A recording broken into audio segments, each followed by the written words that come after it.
السلام علیکم ورحمۃ اللہ وبرکاتہ۔ الحمد للہ رب العالمین، والصلاة والسلام علی اشرف الانبیاء والمرسلین، نبینا محمد وعلی آلہ وصحبہ اجمعین، اما بعد۔ قال اللہ تعالی فی القرآن المجید والفرقان الحمید، اعوذ باللہ من الشیطان الرجیم، بسم اللہ الرحمن الرحیم۔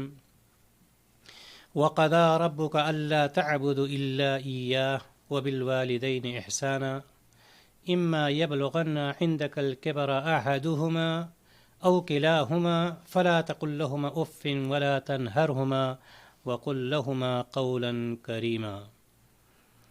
تمام قسم کی حمد و ثنا، تعریف و توصیف، بڑائی اور بزرگی اس وحدہ لا شریک کے لیے جو خالق کائنات اور مالک ارض و سما ہے، جس نے اس دنیا کو لفظ کن سے پیدا فرمایا اور اس کے بعد آخری نبی جناب محمد رسول اللہ صلی اللہ علیہ وسلم پر ان گنت بے شمار درود و سلام۔ محترم حضرات، آپ کے سامنے سورۃ الاسراء کی ایک آیت ہم نے تلاوت کی ہے، اور اس آیت سے آپ کو اندازہ لگ گیا ہوگا کہ کس چیز کے بارے میں یا کس موضوع پر آپ کے سامنے کچھ باتیں پیش کرنا میں چاہتا ہوں۔ آپ اس بات سے بخوبی واقف ہیں کہ اللہ تبارک و تعالیٰ نے انسانوں کو مختلف رشتوں میں پرویا ہے، مختلف رشتوں میں بانٹ دیا ہے۔ ان میں سے کسی کو باپ بنایا، کسی کو ماں کا درجہ دیا ہے، کسی کو بیٹا بنایا تو کسی کو بیٹی جیسے خوبصورت نام سے موسوم کیا ہے۔ مختلف رشتے بنا کر اللہ تعالیٰ نے ہر ایک کے حقوق بھی مقرر کر دیے ہیں، اور ان میں سے ہر ایک کے حقوق ادا کرنا بھی ضروری ہے۔ لیکن جہاں تک والدین کے حقوق کو اللہ تبارک و تعالیٰ نے اپنی قرآن مقدس میں اپنی بندگی کے بعد فوراً ذکر فرمایا ہے، یعنی جہاں پر اللہ تبارک و تعالیٰ قرآن میں اپنی بندگی کا، اپنی اطاعت کا، اپنی عبادت کا حکم دیتا ہے، اس کے فوراً بعد والدین کا ذکر فرماتا ہے۔ یہ اس بات کی طرف کھلا اشارہ ہے کہ رشتوں میں سب سے مضبوط رشتہ والدین کا رشتہ ہے۔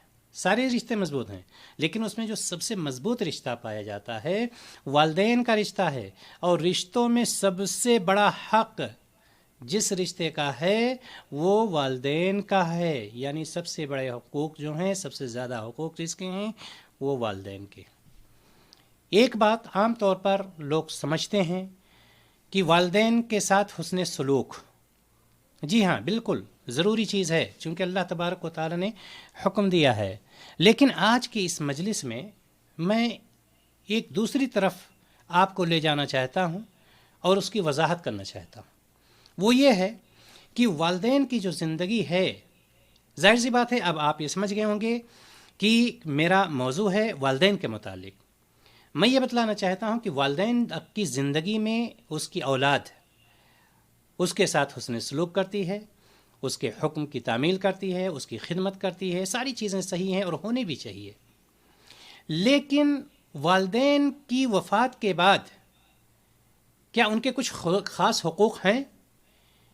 کیا اولاد والدین کی وفات کے بعد بھی ان کے ساتھ حسن سلوک کرے گی یا نہیں کرے گی، یا شریعت اسلامیہ نے کچھ طریقہ ہمیں اور آپ کو بتلایا ہے یا نہیں بتلایا ہے؟ یہ ہے ہمارا آج کا موضوع۔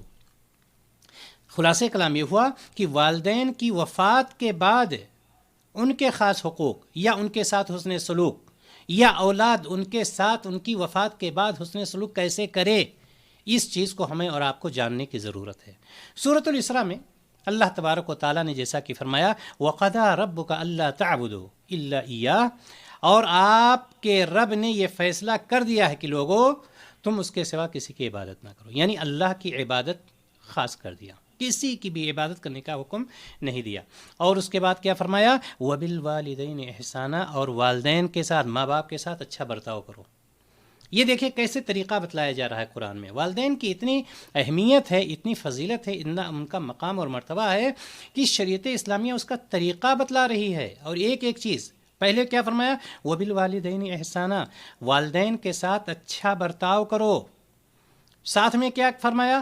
اما یبلغن عندک الکبر احدہما او کلاہما، اگر ان دونوں میں سے کوئی ایک بڑھاپے کو پہنچ جائیں، چونکہ بڑھاپے پہ پہنچنا ہی ہے، ان دونوں میں سے کوئی ایک بڑھاپے کو پہنچ جائے یا دونوں بڑھاپے کو پہنچ جائیں، فلا تقل لہما اف، ان کو اف تک نہ کہو. اف کا مطلب کیا ہے؟ جیسے ماں باپ کوئی بات کہتے ہیں اور بیٹا کہتا یہ ہے اف، یہ سر تھوڑا سا ہلا دینا، یہ منہ سے تھوڑا سا انکار کر دینا، یہ اف ہے. فلا تقل لہما اف ولا تنہرہما، اور ان کو جب اف کہنے کی اجازت نہیں تو ڈانٹنے کی اجازت کہاں ہوگی؟ ظاہر سی بات ہے یہاں پر ڈانٹنے سے بھی منع کر دیا گیا. اور پھر آگے دیکھیں وَقُلْ لَهُمَا قَوْلًا كَرِيمًا، ان کے ساتھ نرمی، ادب اور احترام کے ساتھ بات کرو. یہ ماں باپ کا مقام ہے. قرآن میں اللہ تبارک و تعالیٰ اولاد کو یہ طریقہ بتلا رہا ہے کہ اپنے ماں باپ کے ساتھ ایسے ایسے پیش آؤ. یہ اس بات کی دلیل ہے کہ ماں باپ کا مقام بہت ہی زیادہ ہے. اور اللہ تعالیٰ نے کیا فرمایا؟ وَاخْفِضْ لَهُمَا جَنَاحَ الذُّلِّ مِنَ الرَّحْمَةِ، ان کے سامنے عاجزی اور انکساری کے ساتھ تواضع اور انکساری اختیار کرو. بہت عاجزی کے ساتھ، انکساری کے ساتھ، ڈٹ کر کے نہیں کھڑے ہو. اب میں جوان ہوں، وہ بوڑھے ہیں، تو یہ نہ ظاہر کرو کہ ہمارے اندر آج طاقت ہے. نہیں، شریعت اسلامیہ نے اس سے بھی منع کر دیا ہے. اور کیا فرمایا؟ وَقُلْ رَبِّ ارْحَمْهُمَا كَمَا رَبَّيَانِي صَغِيرًا. اور یہاں پر ایک خاص پوائنٹ، اور دعا کرو اے میرے رب جس طرح ان دونوں نے بچپن میں میری پرورش اور پرداخت کی تھی تو ان پر رحم فرما. یہ دعا کرنے کے لیے جو حکم دیا جا رہا ہے، کب تک؟ کیا جب تک وہ زندہ ہیں؟ کب تک؟ یہ دعا کب تک کرنے کے لیے کہا جا رہا ہے؟ یہ قرآن کہہ رہا ہے، قرآن حکم دے رہا ہے کہ اپنے ماں باپ کے لیے کہو کہ اللہ تو ان دونوں پر رحم فرما. جس طرح سے بچپن میں انہوں نے ہماری پرورش کی، ہماری پرداخت کی، ہمیں پالا پوسا. تو یہ کب تک؟ جب تک ماں باپ زندہ ہیں؟ نہیں، ایسا نہیں ہے. جب تک آپ زندہ ہیں، ماں باپ زندہ ہیں تب تو کرنا ہے. وہ مر گئے تب، اس وقت تک، جب تک آپ زندہ ہیں اس وقت تک آپ کو ان کے لیے دعائے مغفرت کرنی ہے.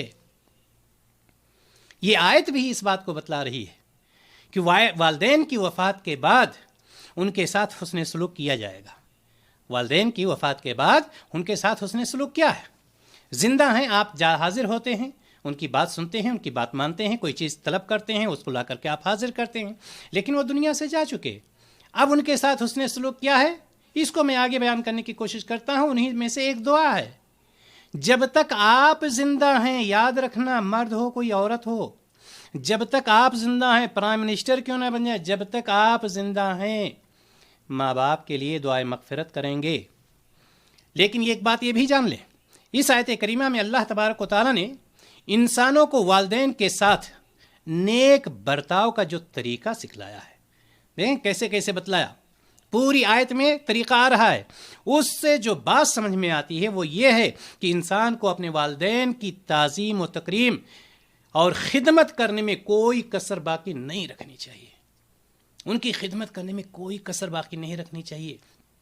کہیں ایسا نہ ہو کہ کہیں چوک ہو جائے، چونکہ صراحت کے ساتھ قرآن کی آیت بتلا رہی ایسا کرو، ایسا کرو، ایسے نہ کرو، ایسے نہ کرو، ساری چیزوں کو بالکل وضاحت کے ساتھ یہاں پر بتلا دی جا رہی. اور ایک بات یہ بھی اس آیت کریمہ میں اللہ تبارک و تعالیٰ نے یہ واضح کر دیا کہ یہ آپ کی محبت عارضی نہیں ہونی چاہیے. جو بات میں نے پہلے بتلائی، عارضی کا مطلب یہ ہے کہ جب تک وہ دنیا میں زندہ ہیں جب تک آپ ان سے محبت کریں، جب تک وہ دنیا میں زندہ ہیں آپ ان کے لیے دعا کریں، جب تک وہ دنیا میں زندہ ہیں آپ ان کے ساتھ احسان کریں اور حسن سلوک کریں. یہ عارضی محبت ہو گئی.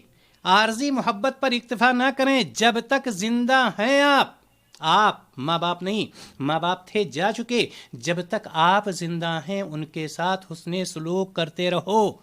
ان کے ساتھ حسن سلوک کرنا ہی ہے۔ اب مرنے کے بعد حسن سلوک کا طریقہ کیا ہے، یہ چیز ہمیں جاننے کی ضرورت ہے۔ زندگی میں تو انسان سمجھ جاتا ہے کہ ہم فلاں فلاں کام کریں، حسن سلوک ماں باپ کے ساتھ ہو گیا، لیکن مرنے کے بعد، والدین کی وفات کے بعد حسن سلوک کا طریقہ کیا، یا وفات کے بعد ان کے خاص حقوق کیا ہیں، ہمیں اس چیز کو جاننے کی از حد ضروری ہے، اور ہر شخص کو، ہر مومن کو جاننا چاہیے۔ سیدنا ابو اسید ساعدی رضی اللہ تعالیٰ عنہ بیان کرتے ہیں، بہت مشہور حدیث ہے کہ قبیلے بنو ساعدہ کا ایک شخص نبی کریم صلی اللہ علیہ وسلم کی خدمت میں حاضر ہوتا ہے، اور وہ کہتا ہے کہ اللہ کے رسول صلی اللہ علیہ وسلم، میرے والدین یعنی ماں باپ وفات پا چکے ہیں، میرے ماں باپ وفات پا چکے ہیں، کیا ان کی وفات کے بعد بھی حسن سلوک کی کوئی صورت ہے جو میں کر سکوں؟ کیا ان کی وفات کے بعد بھی ان کے ساتھ میں کچھ احسان کر سکتا ہوں؟ کیا ان کی وفات کے بعد بھی میں ان کے فائدے کے لیے کچھ کر سکتا ہوں؟ کیا ان کی وفات کے بعد بھی کوئی راستہ ایسا ہے کہ جس کو میں کروں اور اس سے فائدہ اٹھائیں؟ وفات کے بعد، پہلے نہیں، وفات کے بعد۔ پہلے تو کرتا ہی ہے انسان، یہاں بات ہو رہی وفات کے بعد بھی۔ نبی کریم صلی اللہ علیہ وسلم نے کیا ارشاد فرمایا؟ ہاں، 4 چیزیں ہیں، ایک نہیں، 2 نہیں، 3، 4 چیزیں ہیں۔ صحابی سے آپ صلی اللہ علیہ وسلم نے فرمایا کہ 4 چیزیں ہیں جن کے ذریعے تم ان کے ساتھ حسن سلوک کر سکتے ہو، 4 چیزیں ہیں جن کے ذریعے سے تم ان کو ثواب پہنچا سکتے ہو، 4 چیزیں ہیں جن کے ذریعے سے تم خدمت کر سکتے ہو، 4 چیزیں ہیں جن کے ذریعے سے تم کو فائدہ پہنچا سکتے ہو۔ 4 چیزیں کیا ہیں میں آگے انشاءاللہ تعالی بتلاتا ہوں، لیکن یہاں پر ایک بات یہ جان لیں آپ، نبی کریم صلی اللہ علیہ وسلم نے کیا فرمایا؟ 4 چیزیں ہیں۔ پہلی بات آپ یہ جان لیں کہ والدین اور اولاد کے درمیان یہ فطری رشتہ ہے، یہ کوئی جوڑا نہیں گیا ہے دور سے، یہ فطری رشتہ ہے، اور نیک اولاد پوری زندگی والدین کی خدمت کرتی ہے، اپنی پوری زندگی والدین کی خدمت کرتی ہے اور ان کے فرائض کو نبھاتی ہے۔ دوسری بات یہ ہے کہ والدین دنیا میں ہمیشہ کے لیے نہیں رہتے، ایسا نہیں ہے، کوئی دنیا میں آپ نہیں دیکھیں گے کہ جس کے والدین پوری زندگی دنیا میں رہتے ہوں، ہمیشہ کے لیے نہیں رہتے۔ کبھی ان کی وفات ضعیفی کی عمر میں ہوتی ہے، یعنی 60 کو پہنچ گئے، 70 کو پہنچ گئے، 80 90 کو پہنچ گئے، بہت سارے لوگ 100 کے راز کر جاتے ہیں، اور کبھی اس سے پہلے ہی دنیا سے رخصت ہو جاتے ہیں۔ کتنا ایسا دیکھا گیا ہے 30 سال 40 سال کی عمر میں والدین کی وفات ہو جاتی ہے، ابھی وہ بیچارے 30 ہی 40 سال کے تھے، اور کتنے ایسے ہوتے ہیں کہ 80 سال 90 سال کی عمر وہ پا جاتے ہیں۔ چونکہ دونوں صورتوں میں نیک اولاد کے دل میں یہ خواہش رہتی ہے کہ کاش میں ان کی زیادہ سے زیادہ خدمت کر لوں، مجھے موقع زیادہ مل جاتا۔ یہ کون سی اولاد ہے؟ یہ نیک اولاد ہوتی ہے، جس کو آپ نے نیک بنایا ہے، جس کو آپ نے قرآن کی تربیت دی ہے، جس کو آپ نے قرآن اور حدیث سکھایا ہے، جس کو آپ نے نیک مجلسوں میں، صالح مجلسوں میں بٹھایا ہے، جس کو آپ نے قرآن اور حدیث کا مفہوم بتلایا ہے۔ تو وہ اولاد کیا تمنا کرتی؟ کاش میں زیادہ سے زیادہ اپنے والدین کی خدمت کر لوں، لیکن اللہ تعالیٰ نے ہر ایک کے لیے وقت مقرر کر دیا ہے، اور اسی وقت اس کو اس دنیا سے رخصت ہونا پڑتا ہے، اس میں پھر کسی کا کوئی چارہ نہیں ہے۔ ہر کوئی چاہتا ہے کہ ہمارے والدین زندہ رہیں، یہاں تک کہ وہ لوگ بھی جو والدین کی خدمت نہیں کرتے ہیں، وہ لوگ بھی چاہتے ہیں کہ ہمارے والدین زندہ رہیں، لیکن وہ اولاد جو ان کی برابر خدمت کرتی ہے، ظاہر سی بات ہے اس کی ایک تمنا ہوتی ہے، اس کی ایک چاہت ہوتی ہے کہ کاش ہمارے والدین زیادہ سے زیادہ باقی رہیں، دن باقی رہیں دنیا میں، اور ہم ان کی زیادہ سے زیادہ خدمت کرتے رہیں، اور ان کا سایہ ہمارے سروں پر قائم اور دائم رہے۔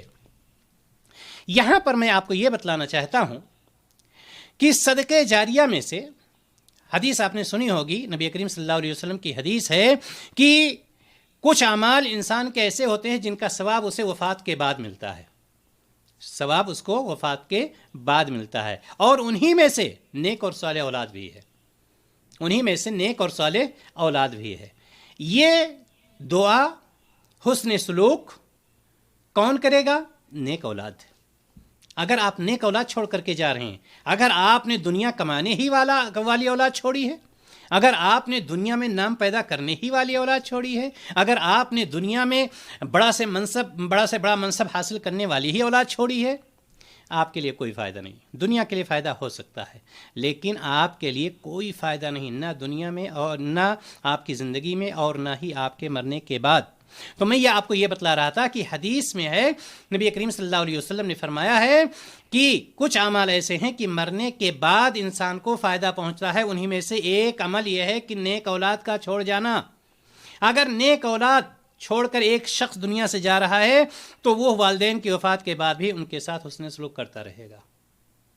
صحابی نے کیا پوچھا تھا؟ آئیے ہم اصل موضوع پر آتے ہیں۔ صحابی نے کیا پوچھا تھا نبی کریم صلی اللہ علیہ وسلم؟ میرے والدین وفات پا چکے ہیں، کیا ان کی وفات کے بعد بھی میں کچھ ان کے ساتھ حسن سلوک کر سکتا ہوں یا نہیں؟ اور آپ صلی اللہ علیہ وسلم نے کیا فرمایا تھا؟ آپ نے یہ نہیں کہا نہیں اب ہو چکا، دنیا میں جو تم نے کر لیا جب وہ زندہ تھے، اب وہ مر چکے ہیں، وہ دنیا سے جا چکے ہیں، اب تم نے ایسا نہیں فرمایا۔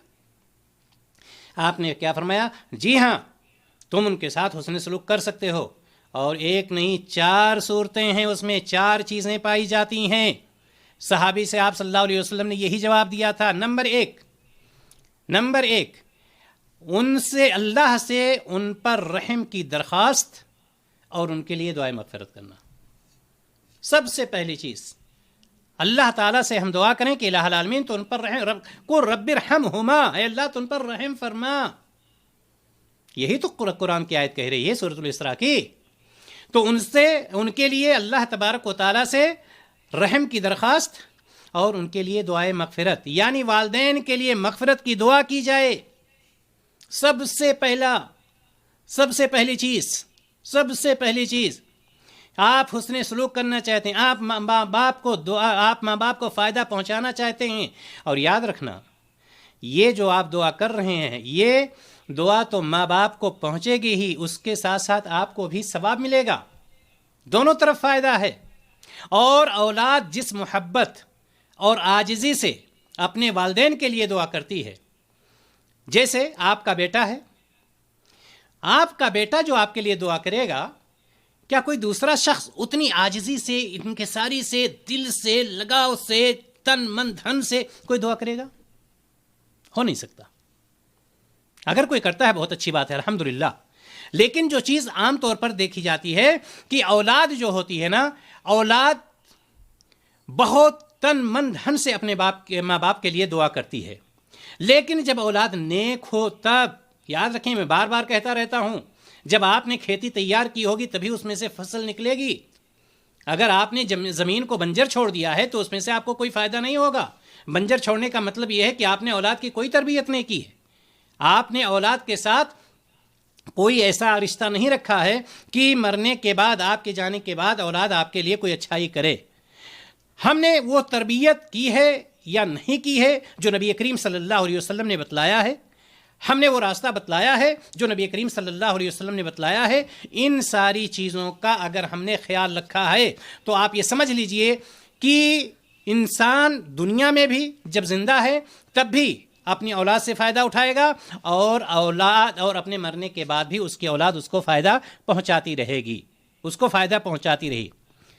اب یہاں پر سوال یہ ہے، میں نے یہ کہا کہ آپ کی اولاد آپ کے لیے جو دعا کرے گی، جس اخلاص کے ساتھ، دل کی گہرائی کے ساتھ، تن من اور دھن کے ساتھ، دوسرا شخص نہیں کر سکتا۔ اب تھوڑی دیر کے لیے ہم تھوڑا سا ہٹ کر کے بات کرتے ہیں۔ آپ بتائیں جو لوگ تیجا، 40واں برسی وغیرہ کے پروگرام میں شریک ہو کر، ہوتا ہے نا، ماں مر گئی، باپ مر گیا، اب وہ تیجا ہو رہا ہے، 40واں ہو رہا ہے، 10واں اور 11واں، پتہ نہیں کیا کیا ساری چیزیں مناتے ہیں، اور اس میں حاضر ہونے والے، اس پروگرام میں جو تیجا ہو، 40واں ہو، برسی ہو، جو بھی ہو، اس میں حاضر ہونے والے، شریک ہونے والے اس پروگرام میں بریانی کے ساتھ گرم روٹیوں اور قورمہ کی صحت مند بوٹیوں کی فرمائش کرتے ہیں۔ بریانی بھی ہونی چاہیے، گرم روٹیاں بھی ہونی چاہیے، قورمہ میں بڑی بڑی بوٹیاں، صحت مند بوٹیاں بھی ہونی چاہیے۔ تب وہ آ کر کے کھاتے ہیں اور دعا کرتے ہیں، نہیں کرتے ہیں یہ اللہ ہی جانے۔ آپ یہ بتلائیں کیا ایسے لوگوں سے جو تیجا 40واں برسی کرائی جاتی ہے یہ توقع کی جا سکتی ہے جو آپ کی اولاد آپ کے لیے آپ کے مرنے کے بعد دعا کرے گی؟ یہ کرائے پر دعا کرانا، پیسے دے کر کے دعا کرانا، چاہے گھر میں کچھ ہو یا نہ ہو، تیجا 40واں 50 نہیں کیا کیا یہ ساری چیزیں ہونا ضروری ہے، اور اگر نہیں کیا تو کچھ نہیں، اس کو جہنم، اور اگر یہ سب کر دیا تو اس کو سیدھا جنت۔ یاد رکھیں نبی کریم صلی اللہ علیہ وسلم نے پہلی چیز جو اولاد کے لیے بتلائی کہ تم اپنے ماں باپ کی وفات کے بعد ان کو جو حسن سلوک، ان کے ساتھ جو حسن سلوک کر سکتے ہو یا ان کو جو فائدہ پہنچا سکتے ہو، اللہ تعالیٰ سے ان کی مغفرت، ان پر رحم کے لیے دعا کیجیے کہ اللہ تعالیٰ ان پر رحم فرمائے، اور ان کے لیے مغفرت کی دعا کیجیے۔ یہ پہلی بات اللہ تعالیٰ نے، اللہ کے رسول صلی اللہ علیہ وسلم نے صحابی کو بتلایا۔ دوسری بات، وفات کے بعد تو پہلی بات کیا ہوئی؟ ان کے لیے دعائیں مغفرت کرنا، سب سے اچھی چیز ان کے لیے دعائیں مغفرت کرنا، اور اللہ تعالیٰ سے یہ دعا کرنا رب ارحمہما کما ربیانی، سے اللہ ان پر رحم فرما، اللہ ان پر رحم فرما، اللہ کم از کم زیادہ نہیں تو 5 نمازوں میں تو آپ دعا کر سکتے ہو نا، اتنا تو کہہ سکتے ہو رب ارحمہما کما ربیانی صغیرہ۔ 5 نمازیں تو کم از کم اتنی ہیں نا کہ آپ 5 وقتہ نمازوں میں جو ہے آپ اتنی دعا کریں۔ نمبر 2، وفات کے بعد ان کے وعدوں کی تکمیل، ماں باپ یا دونوں میں سے کوئی ایک اگر کسی سے کوئی وعدہ کر چکا ہے اور اس کی پوری اچھی نیت ہے، پکی نیت سے ہے کہ اس کو یہ وعدہ پورا کرنا ہے، اور آپ یہ جانتے ہیں اسلام میں ایفاء عہد کی بہت تاکید آئی ہے، وعدہ کو پورے کرنے کی بہت تاکید آئی ہے۔ ایک شخص اپنے وعدہ کو پورا کرنا چاہتا ہے لیکن زندگی ساتھ نہیں دیتی ہے، وعدہ کیا تھا کسی سے، ایسی صورت میں اس کا وعدہ حقوق العباد سے بھی اس کا تعلق ہو سکتا ہے، کسی اور سے وعدہ کر رکھا تھا اور زندگی نے ساتھ نہیں دیا، چونکہ جب موت کی گھڑی آ گئی تو اس میں 1 سیکنڈ کا آگے پیچھے ہونا مشکل نہیں بلکہ ناممکن ہے۔ اولاد، نیک اولاد کے اوپر یہ ضروری ہے، نیک اولاد، میں بار بار کہہ رہا ہوں، نیک اولاد چھوڑ کر جائیے، نیک اولاد چھوڑ کر جائیے، ڈاکٹر بنائیے، انجینئر بنائیے، کچھ بھی بنائیے، نیک سب سے پہلے ان کو بنائیے، توحید پرست بنائیے، موحد بنائیے، کتاب و سنت کا سمجھنے والا بنائیے، پیسہ کمانے والا بعد میں بنائیے۔ آپ کیا سمجھتے ہیں؟ آپ یہ سمجھتے ہیں کہ پیسہ ہماری زندگی میں بچہ اتنا کما رہا ہے، اتنا کما رہا ہے، یہ کما رہا ہے، وہ کما رہا ہے، ہم کامیاب ہو گئے؟ نہیں، کوئی کامیابی نہیں ہے۔ میں بتلا یہ رہا تھا کہ ماں باپ جو کسی سے وعدہ کر کے گئے ہیں اس کو نیک اولاد کا پورا کرنا، نیک اولاد کے اوپر ضروری ہے کہ اس کو پورا کرے، اور جب نیک اولاد نہیں ہوگی، یاد رکھیے گا، جب نیک اولاد نہیں ہوگی، کسی سے آپ نے پیسہ بھی لے رکھا ہے اور مرنے کے بعد وہ شخص آ کر کہتا ہے میرا اتنا پیسہ باقی تھا، وہ اولاد کہہ دے گی مجھے تو نہیں پتہ نہیں کیا صحیح ہے کیا غلط ہے، کس سے آپ نے کب کیا، مجھے اس کی کوئی خبر نہیں ہے۔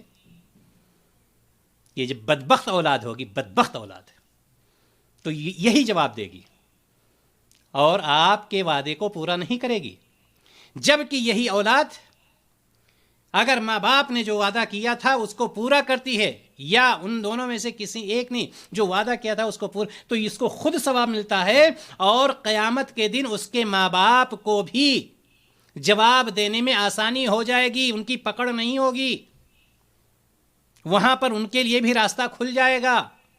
لہٰذا دوسری چیز نبی کریم صلی اللہ علیہ وسلم نے جو فرمایا، وفات کے بعد ان کے وعدوں کی تکمیل، یعنی جو وعدہ کیا ہے انہوں نے، کسی سے لین دین کیا ہے، آپ چھوٹوں سے بڑوں سے دکانوں پر، ہوٹلوں پر جا کر کے معلوم کیجئے کہ کہیں ایسا تو نہیں میرے ماں باپ کا کچھ باقی ہے، کہیں ایسا تو نہیں کہ کسی سے وعدہ کیا تھا، کہیں ایسا تو نہیں کہ کسی سے لے رکھا ہے، کسی سے ساری چیزیں یہ نیک اولاد کرے گی۔ کون کرے گی؟ یہ نیک اولاد۔ تیسرا طریقہ مرنے کے بعد ماں باپ کو ثواب پہنچانے کا یا حسن سلوک کرنے کا، ان کے دوستوں کی تکریم، ماں باپ کے دوستوں کی تکریم اور احترام، چاہے باپ کے تعلق سے ہو چاہے ماں کے تعلق سے ہو۔ اولاد اچھی طرح سے جانتی ہے، ہر اولاد کو پتہ ہوتا ہے کہ اس کے باپ کا کس سے تعلق ہے، کس کے ساتھ ہر خوشی اور غم میں میرا باپ شریک ہوتا تھا، کون سے وہ لوگ ہیں جو ہماری شادی بیاہ میں آتے تھے یا ان کی شادی بیاہ میں ہم جایا کرتے تھے، کون سے وہ لوگ ہیں جن سے ہمارے ماں باپ کا لین دین رہتا تھا۔ ہر اولاد کو یہ پتہ ہے۔ تو نمبر 3 یہ ہے کہ جن کے ساتھ ماں باپ کا تعلق رہا ہے، جس طرح سے ماں باپ اپنی زندگی میں ان کی عزت اور تکریم کرتے رہے ہیں، جس طرح سے ماں باپ اپنی زندگی میں ان کو اپنے گھر بلاتے رہے اور ان کے گھر جاتے رہے، جس طرح سے ماں باپ ان کے خوشی میں غم میں شریک ہوتے رہے اور اپنے خوشی اور غم میں ان کو بلاتے رہے، اولاد کے لیے بھی ضروری ہے کہ ان کے ساتھ ایسا ہی کرے جن کے ساتھ ان کے ماں باپ کیا کرتے تھے۔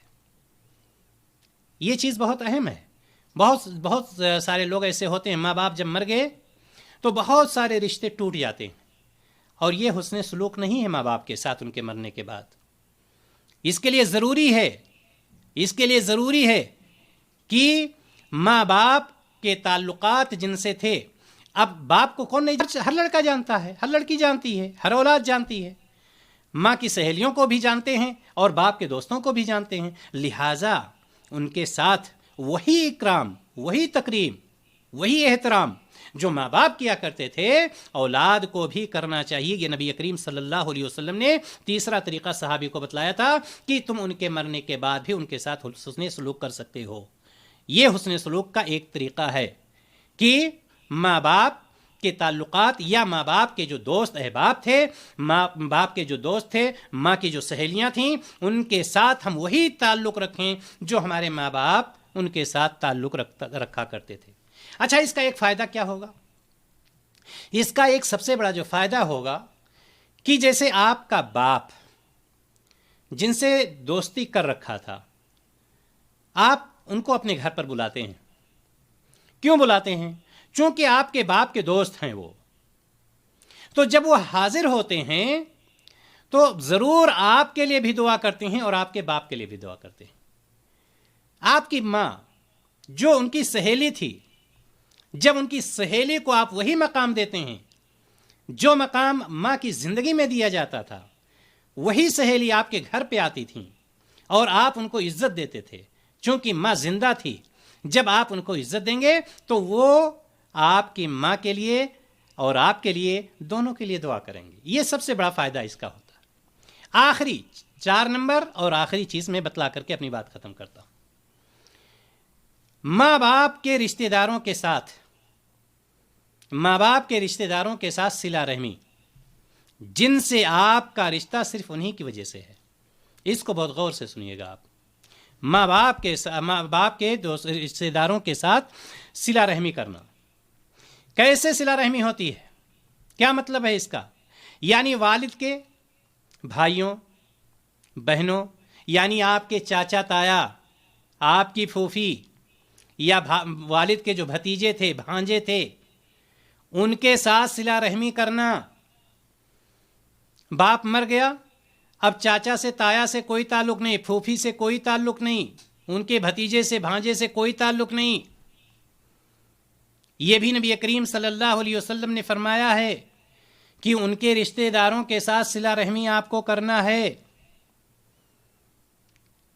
اور اسی طرح سے ماں یعنی والدہ کی طرف سے ان کے بھائیوں کو، ان کی بہنوں کو، یعنی ماموں، خالہ، ان لوگوں کو بھی اسی عزت اور احترام کی نظر سے دیکھا جائے۔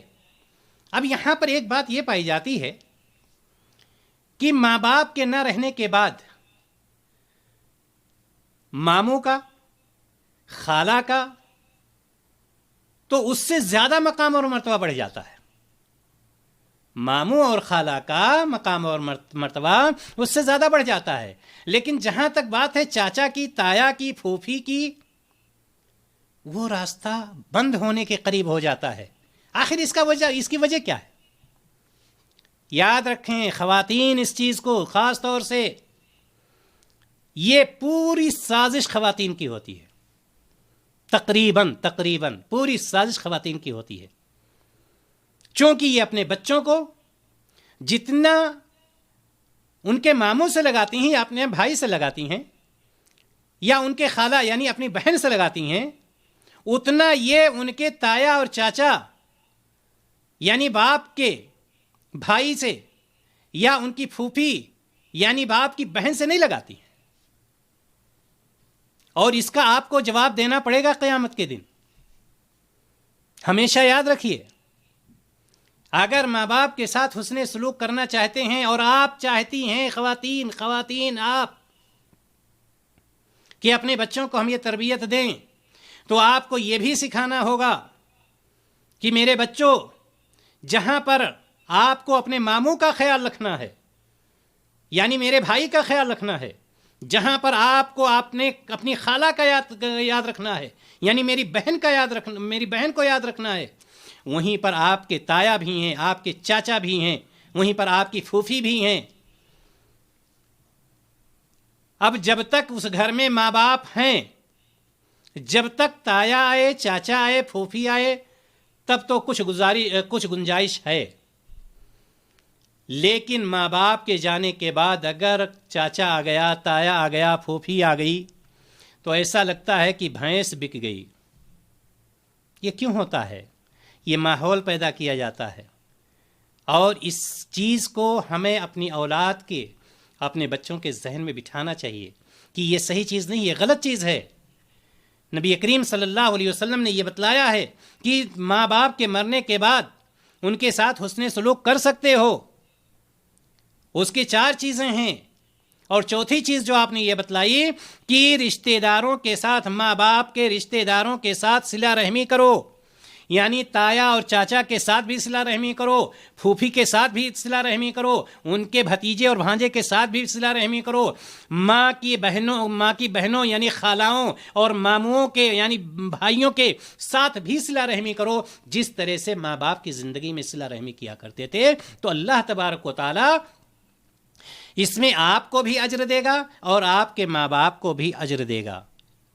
خلاصہ کلام یہ ہے کہ ماں باپ کے حقوق ان کے نہ رہنے پر بھی ہمارے اوپر اس وقت تک ہیں جب تک ہماری زندگی ہے، ہماری زندگی، ماں باپ کی زندگی نہیں، جب تک ہماری زندگی ہے ماں باپ کے حقوق ہمارے اوپر ہیں، اور اس حقوق کے ادا کرنے کا طریقہ آپ صلی اللہ علیہ وسلم نے بہت صراحت کے ساتھ بتلا دیا کہ آپ کو کیا کیا کرنا ہے، کیا نہیں کرنا ہے، کس طرح سے آپ کو جو ہے کن کن لوگوں کے ساتھ کیا تعلقات رکھنے ہیں۔ سب سے پہلے اللہ کے رسول صلی اللہ علیہ وسلم نے فرما دیا کہ اللہ سے ان پر رحم کی درخواست۔ ماں باپ کی وفات ہو گئی، اب اللہ سے درخواست کیجیے، اے اللہ میرے ماں باپ پر رحم فرما، اور ان کے لیے دعائے مغفرت کیجیے، نمبر 1۔ نمبر 2، وفات کے بعد ان کا جو وعدہ کسی سے ہے، لین دین کسی سے ہے، اس کو پورا کیجیے، یہ آپ کے اوپر ضروری ہے۔ نمبر 3، ان کے دوستوں کی تکریم اور احترام، دوست اور ہیں، اور یہ چوتھے نمبر پر جو آ رہے ہیں وہ دوسرے ہیں، ان کے دوستوں کے ساتھ کوئی خونی رشتہ نہیں ہے، کوئی ایسا رشتہ نہیں، لیکن دوستانہ بہت گہرا ہے، تو ماں باپ دونوں کے، باپ کے جو دوست ہیں ان کی بھی عزت کیجیے، ماں کی جو سہیلیاں ہیں ان کی بھی عزت کیجیے، اور چوتھی اور آخری چیز، ان کے رشتہ داروں کے ساتھ صلہ رحمی، چاہے وہ تایا اور چاچا ہو، چاہے وہ پھوپھی ہو، چاہے وہ ماموں ہو، چاہے وہ خالہ ہو، یعنی یہ کہ چاہے باپ کی طرف سے ہو یا ماں کی طرف سے ہو، ہر ایک کا ہمیں احترام کرنا چاہیے، بالکل ویسے ہی جیسے ماں باپ کی زندگی میں ان کا احترام کیا جاتا تھا۔ اللہ تبارک و تعالیٰ سے ہم یہ دعا کرتے ہیں الہ العالمین ہم سب کو اپنے ماں باپ کی اطاعت کرنے کی، ان کی خدمت کرنے کی، ان کے ساتھ حسن سلوک کرنے کی توفیق عطا فرما۔ الہ العالمین جن کے ماں باپ باحیات ہیں، الہ العالمین ان کے سروں پر ان کا سایہ تا دیر قائم اور دائم رکھے، اور ان کا جب خاتمہ ہو تو خاتمہ بالخیر ہو۔ الہ العالمین وہ لوگ جن کے ماں باپ اس دنیا سے جا چکے ہیں، الہ العالمین ہمیں ان کے ساتھ حسن سلوک کرنے کی توفیق عطا فرما، جس طرح سے نبی کریم صلی اللہ علیہ وسلم نے ہمیں طریقہ بتلایا ہے، اور ان کو جنت میں اعلیٰ سے اعلیٰ مقام نصیب فرما۔ وآخر دعوانا ان الحمد للہ رب العالمین۔ السلام علیکم ورحمۃ اللہ وبرکاتہ۔